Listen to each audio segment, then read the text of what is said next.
தங்கப்பதக்கம் வென்ற முதல் இந்திய பெண்மணி பிடி உஷா. பிடி உஷாவோட முழு பேர் வந்து விழாவுல கல்வி தெற்க பிறவி உஷா. அதை சுருக்கி தான் பிடி உஷா அப்படின்னு வச்சுருக்காங்க. அவங்க அப்பா பேர் வந்து பைத்தல், நல்லா வச்சுக்கோங்க. அப்பா பேர் பைத்தல், அம்மா பேர் வந்து லட்சுமி. இவங்க வந்து கேரளாவில் வந்து கோழிக்கூடு அப்படிங்கிற நகரத்தில் வந்து பயோலி என்ற ஊரில் வந்து 1964 பிறந்துட்டாங்க பிடி உஷா. பிடி உஷா குடும்பம் வந்து சும்மா சராசரியான குடும்பம் தான். அவங்க அப்பா அம்மா பெரிய வசதியாக இருக்காங்க, சாதாரண அப்பா அம்மா. எங்கள் அப்பா வந்து இந்த ஜவுளி வியாபாரம்லாம் பார்ப்பாங்க, சின்ன துணி ஷாப்பிங் மாதிரி எடுத்துருக்காங்க. அம்மாவும் வேலைக்கு போவாங்க. சிம்பிளாக தான் எங்கள் குடும்பம், பெரிய வசதியெலாம் கிடையாது. அதுவும் பிடி உஷாவுக்கு வந்து சின்ன வயசில் அடிக்கடி உடம்பு சரியில்லாமலே போயிட்டே இருக்கணும்.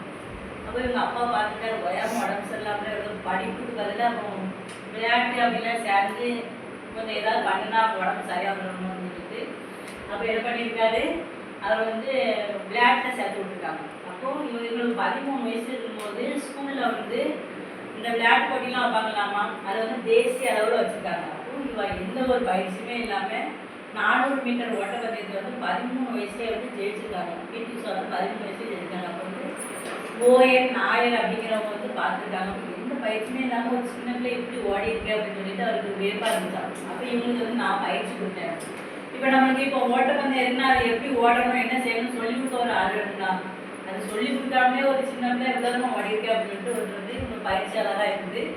பயிற்சி நான் சொல்லி கொடுக்கேன் அப்படின்னு கேரளாவில் வந்து யாருமே பெண்களுக்கு வந்து நல்ல மதிப்பு கொடுப்பாங்க, அவங்க முன்னேற்றத்துக்காக நிறைய பாட்டுருக்காங்க. அப்போ இவங்க நினைச்சிருந்தாங்க இவங்க பயிற்சியாளராக வந்து உஷாவுக்கு சொல்லி கொடுக்க நினைச்சிட்டாங்க. அப்போது அந்த ஊரில் உள்ளவங்கன்னா முந்தி வந்து பழங்காலம் தானே, கொஞ்சம் பொம்பளை பிள்ளைங்க அங்கே அனுப்பக்கூடாது இங்கே அனுப்பக்கூடாதுன்னு பார்க்கலாம். அப்போ வந்து இவ்வளோ தூரம் ஏன் பயிற்சிக்கு அனுப்பணும்னு நிறையவே சொல்லியிருக்காங்க. அப்போ வந்து அவங்க அம்மா லட்சுமி வந்து ரொம்ப தைரியமானவங்க, நாங்கள் அனுப்புகிறோம் எங்கள் பொண்ணு அப்படின்னு சொல்லிட்டு அவங்க அனுப்புவாங்க. பயிற்சி வகுப்பில் வந்து ஒரு நாள் கூட லீவ் போட்டதே கிடையாது. பிடி உஷா காய்ச்சல் தலைவலி எதுக்குமே சொல்லி லீவ் போட்டதே கிடையாது. பீரியட் சமயம் வந்து எல்லாருக்கும் அதிகமான வயிறு வலி இருக்குமா, அந்த நேரத்துலேயும் வந்து பயிற்சியில் கலந்து வரலாம். பயிற்சியில் கலந்துட்டு நல்லா ஓடி இருக்காங்க, நிறைய தங்கம் வெள்ளி அப்படின்ட்டாங்க. ஒரே ஒருத்தர் வந்து 1884 வந்து இவங்க ஒலிம்பிக் போட்டியில் கலந்துட்டு இருக்கும்போது ஓடி இருக்கும்போது வந்து காலில் வந்து தசைப்பிடிப்பு மாதிரி இருந்தது. கடைசி நூல் இலையில வந்து அந்த பழக்கங்க கிடைக்கல அவங்களுக்கு. அது ரொம்ப அவங்களுக்கு பாதிப்பாக இருந்திருக்கு. அப்போ வந்து அப்படியுமே இருந்தாலும் அந்த இந்தியர்களில் வந்து அந்த உலகக்கோப்பைக்கு தேர்ந்தெடுக்கப்பட்ட இறுதி சுற்றுக்கு போன முதல் பெண்மணி அப்படிங்கிறது இவங்க தான். அப்படி ஒரு சாதனை படுத்திட்டாங்க.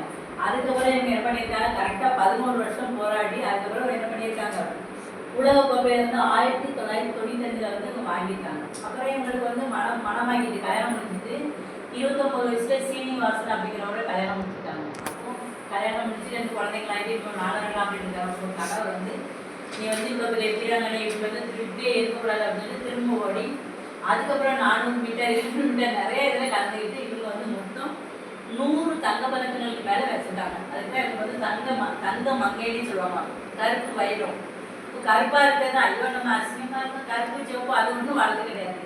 அவங்க வந்து எப்படி விடாமுயற்சியாக எவ்வளோ தூரம் எவ்வளோ பதக்கம் வாங்கிட்டாங்க, 100 பதக்கங்களுக்கு மேலே வாங்கிட்டாங்க. அப்போ அழகு வந்து நம்ம உழைப்புல தான் இருக்கு. 100 தங்க பதக்கங்களுக்கு மேலே யார் வாங்கியிருக்கா, நம்ம தங்க பதக்கத்தில் பிடி உஷா வாங்கிட்டாங்க. நம்ம நினைச்சா என்னன்னாலும் ஆகலாம். அழகு மட்டும் வாழ்க்கை கிடையாது. பிடி உஷா எல்லாம் சொல்லுவாங்களா, ஓடும்போது பிடி உஷாவை உனக்கு பெரிய பிடி உஷா நினைப்பா அடிப்பாங்கன்னா அந்த வேற யாராவது இருந்துச்சு, பிடி உஷாவில் தான் இருந்துச்சு. அவ்வளோதான்.